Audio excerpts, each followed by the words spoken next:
भीषण गर्मी को देखते हुए लॉयंस क्लब सुजानगढ़ द्वारा आम जन को राहत प्रदान करने के लिए 20 दिवसीय राहत कार्यक्रम चला रही है। क्लब के अध्यक्ष लॉयंस कमल कुमार तापड़िया ने बताया क्लब द्वारा शीतल पानी व कई तरह के पेय पदार्थ राहगीरों को पिलाए जाने का कार्यक्रम रखा गया है। इसमें छाछ, गन्ना का रस, गुलकंद, नींबू पानी, केरी का जूस, आम का रस, तरबूज सहित अनेक पेय पदार्थ शामिल है। कमल कुमार तापड़िया ने बताया कि नौतपा होने के बाद तक लगातार कार्यक्रम जारी रहेगा। इस तरह का सामाजिक कार्यक्रम सरोकार के रूप में जारी रहेगा। लॉयंस क्लब गुरुवार के ऐसे 2 लोगों को सापा व माला पहनाकर स्वागत किया गया जिन्होंने कई साल तक सुजानगढ़ में प्याऊ लगाकर शीतल जल पिलाने का राहत का कार्य किया है।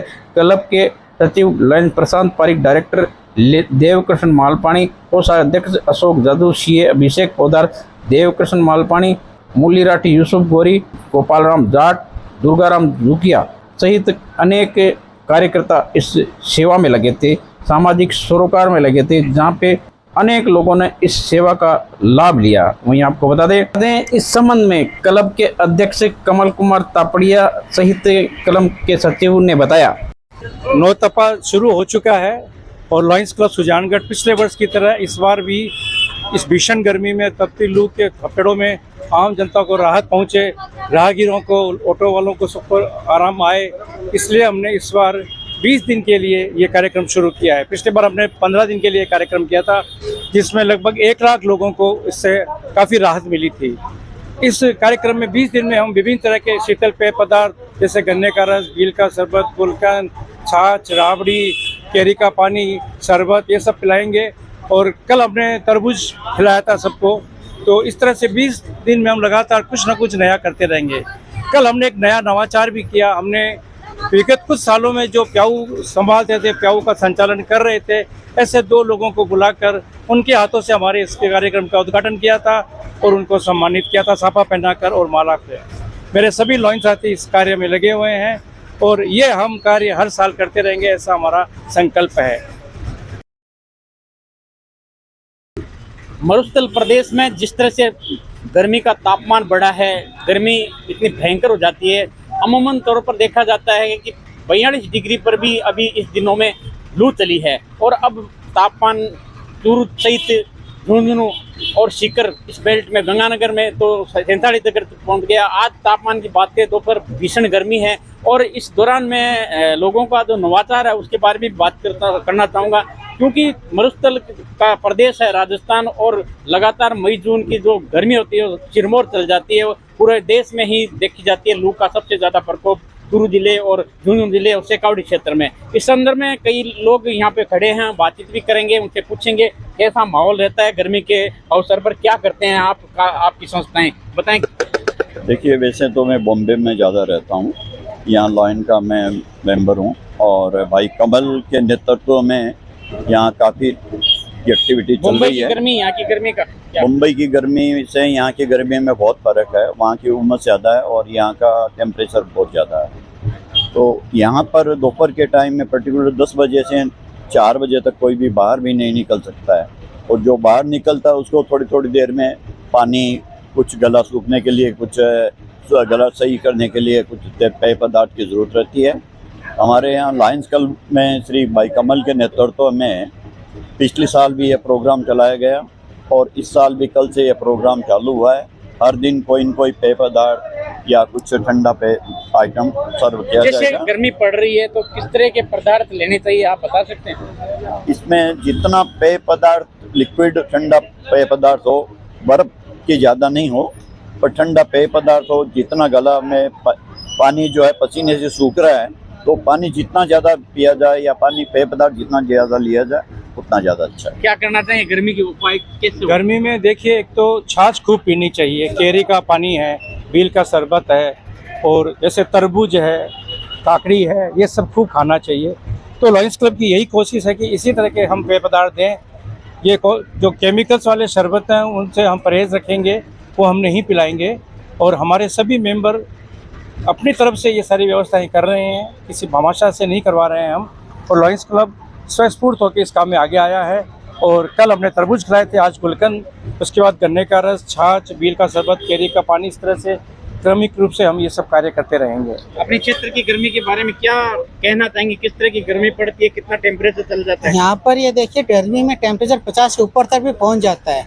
अब क्या है, जिनको घर से बाहर निकलने की मजबूरी है उनको तो निकलना भी पड़ेगा, तो उनके बचाव के लिए हम इतनी कोशिश कर सकते हैं कि उनको जब गर्मी में जो मार्केट आते हैं तो उनको कुछ ठंडा पदार्थ वगैरह खाने को या पीने को मिल जाए तो कुछ उनको राहत मिल जाती है।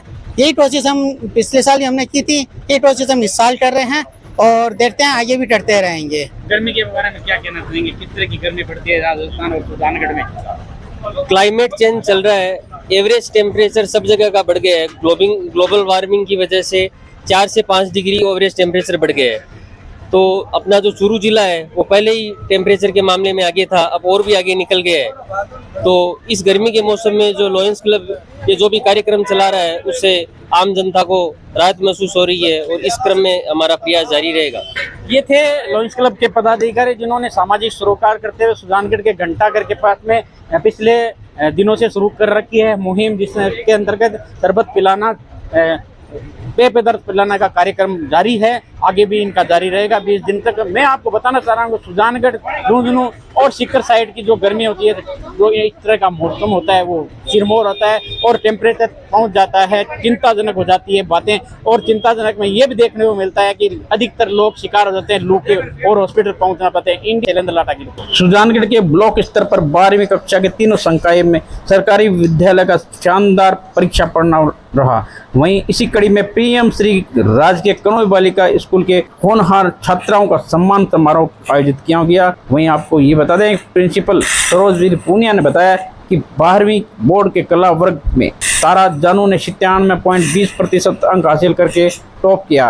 विज्ञान वर्ग में टीना प्रजापति ने 54% से अधिक अंक हासिल किए। कोमल सोनी ने 93% से अधिक अंक हासिल किए और विद्यालय और परिजनों का नाम रोशन किया। कार्यक्रम में प्रथम स्थान पर रहने वाली सभी छात्राओं को 3100 रुपए की राशि व प्रशस्ति पत्र देकर सम्मानित किया गया। स्कूल के अन्य प्रतिभाओं का सम्मान किया गया। वहीं आपको बताएं, पायल दायमा ने 95% से अधिक, महक जहांगीर ने 54% अधिक, माधवी शर्मा ने 92%, हेमलता जहांगीर ने 54%, अंतिमा प्रजापति ने 51%, शालिनी ने 92% लाने पर 1100 रुपए का नगद प्रोत्साहन दिया गया। ये अचीवमेंट निरंतर मेहनत और दृढ़ निश्चय से है और इसमें हम सभी का योगदान है।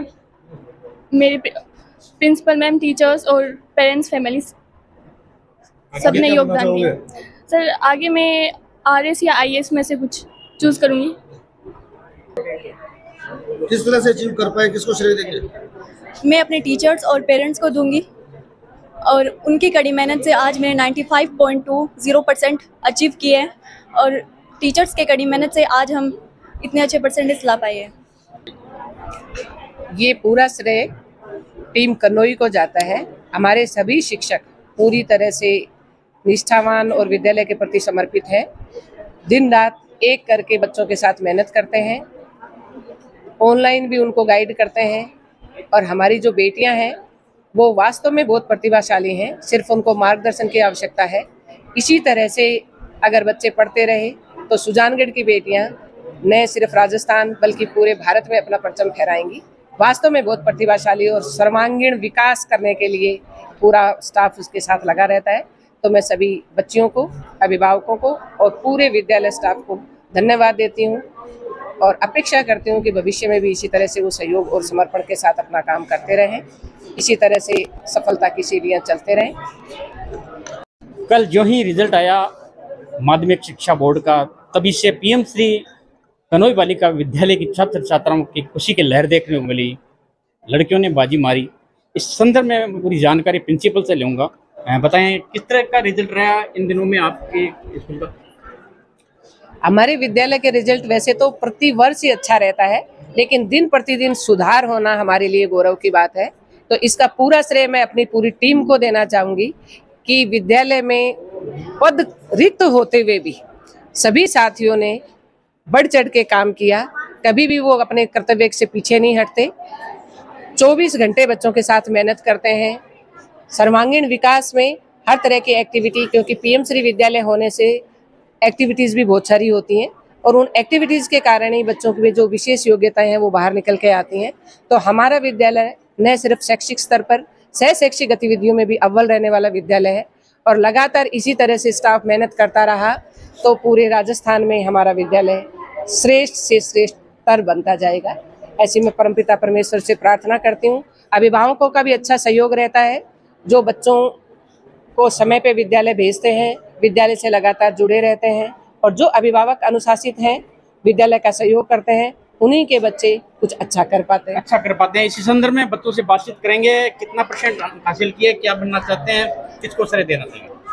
मेरे 97.20% है और मैं प्रशासनिक सेवा में जाना चाहती हूँ और ये पूरा श्रेय मेरे विद्यालय और पेरेंट्स को है। कितने घंटे पढ़ते थे?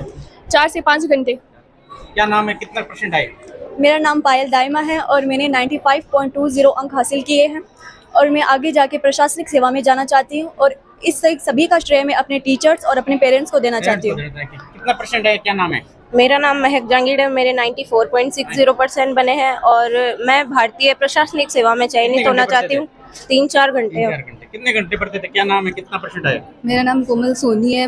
मेरे 93.20% आए हैं और मैं आगे जाके सीए करना चाहती हूँ। और क्या नाम है, कितना % आए? मेरा नाम टीना प्रजापति है। मेरे 94.40 आई थे और मैं आगे जाके डॉक्टर बनना चाहती हूँ।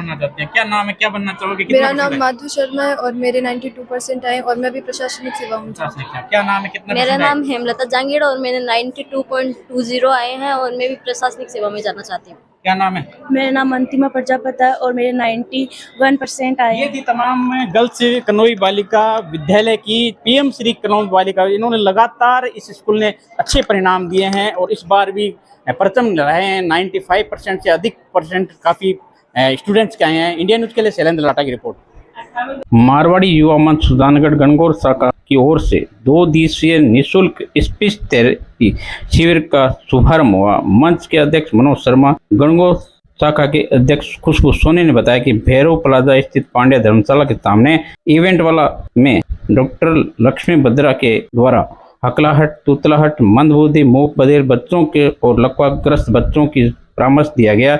जो बच्चे ज्यादा चीखना, चिल्लाना, गुस्सा करना, अपने आप में मारना या फिर सामने वाले को मारना, फेंकना आदि उछलना कूदना करते हैं, ज्यादा मोबाइल चलाते हैं, उनको भी परामर्श दिया गया। शिविर 9 बजे से 3 बजे तक चला। शिविर का उद्घाटन समाज सेवी कमला देवी सिंह, लॉयंस क्लब अध्यक्ष कमल कुमार तापड़िया, टीम हारे के सहारा, श्याम सुंदर, स्वर्णकार, शिक्षावत रतन सेन द्वारा अवलोकन किया गया।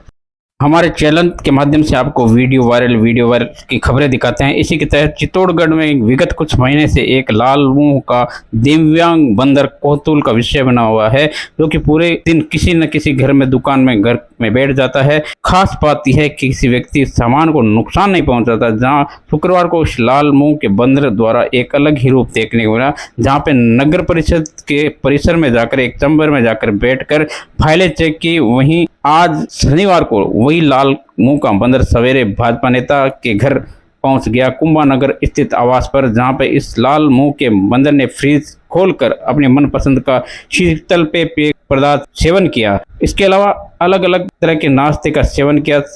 अलमारी खोलकर उसमें रखी डायरियां चेक की। उसके बाद में सोफे पर 30 मिनट तक आराम किया। लगभग 1 घंटे तक रुकने के बाद अपने आप वहां से प्रस्थान करके वही लाल मुंह का बंदर इस नज़ारे को देखने के लिए भाजपा नेता के घर लोग पहुंचे, जहां पे इस नज़ारे को हम वीडियो के माध्यम से दिखा रहे हैं। लोग भी देख रहे हैं इस बंदर के करतब, जहां पे ये घर में घुसा हुआ है। इस दौरान हम आपको बता दें, इस बंदर की चर्चा पूरे शहर चित्तौड़गढ़ में हो रही है। इसकी चर्चा बताते हुए भाजपा नेता ने बताया। क्या नाम आपका? अनिल कुमार इनानी। सर, पूरे शहर में बंदर कौतूहल का विषय बना हुआ है, आज आपके घर पहुंचा है, किस तरह का क्रियाकलाप रहे उसका? आज शनिवार के दिन बंदर का हमारे घर पे आना, जैसे हमारे को लगा हनुमान जी हमारे घर पे आए हैं। ये पिछले 2-3 महीनों से लगातार, पहले गांधीनगर में थे, वहाँ पर भी ये लाल मुंह का बंदर जिसका एक हाथ कटा हुआ है, वह कई घरों में बड़े आराम से रहा। इनको जो केला खिलाया, किसी को नुकसान भी नहीं पहुँचाता है। आज हमारे घर में जब गेट खोला तो अचानक अंदर आ गए। अंदर आकर के और हमारे डाइनिंग टेबल पर बैठा, उन्होंने आम खाया और उसको जो भी चीज़ खाने की दी और जो उसको पसंद आई उसने आराम से खाई। हमारे घर में 10-15 जने इकट्ठे हो गए, पर कहीं किसी के ऊपर हमला नहीं किया और 1-1.5 घंटे के विश्राम के बाद अपने आप गेट से बाहर निकल कर वापस निकल गए। वन विभाग को किसी प्रकार की सूचना दी? वन विभाग को सूचना दी और वन विभाग वालों ने कहा कि हम पहुंचते हैं, पर उनके आने से पहले ही ये जो है वापस बंदर हमारे घर से बाहर निकल गया।